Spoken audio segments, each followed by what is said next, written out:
കല്യോട്ട് ഇരട്ടക്കൊലക്കേസിൽ വിസ്താരം പൂർത്തിയാക്കിയ ജഡ്ജിയുടെ സ്ഥലമാറ്റത്തിൽ രജിസ്ട്രാറോട് റിപ്പോർട്ട് തേടി ഹൈക്കോടതി.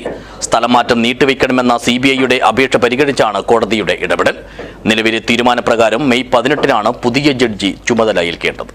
ദിസ് ന്യൂസ് സ്പോൺസർഡ് ബൈ ഉയർന്ന ഗുണനിലവാരം, തികഞ്ഞ വിശ്വസ്തത, ജനതാ പാൽ.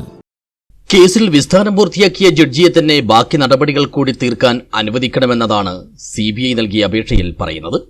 ക്രിമിനൽ നടപടിച്ചട്ടം 313 പ്രകാരം പ്രതികളെ കോടതി ചോദ്യം ചെയ്യുന്ന നടപടിയും തുടർന്ന് ഇരുഭാഗത്തിന്റെ വാദങ്ങളുമാണ് ഇനി അവശേഷിക്കുന്നത്. ഇതിനായി 700-നടുത്ത് ചോദ്യങ്ങളാണ് വിചാരണ കോടതി തയ്യാറാക്കിയിട്ടുള്ളത്. ഈ ഘട്ടത്തിലാണ് ജഡ്ജിയുടെ സ്ഥലമാറ്റം എത്തിയത്.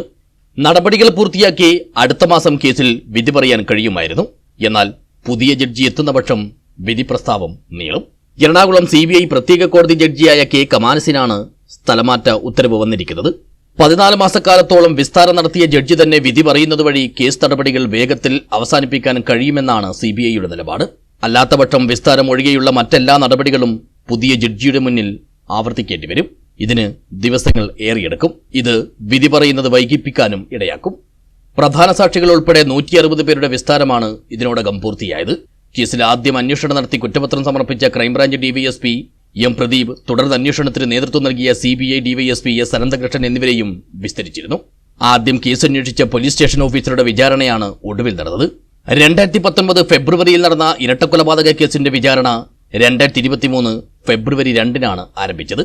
സിപിഐഎമ്മിന്റെ നേതാക്കളടക്കം ആകെ 24 പേരെയാണ് കേസിൽ പ്രതി ചേർത്തിട്ടുള്ളത്. News bureau, Kasaragod.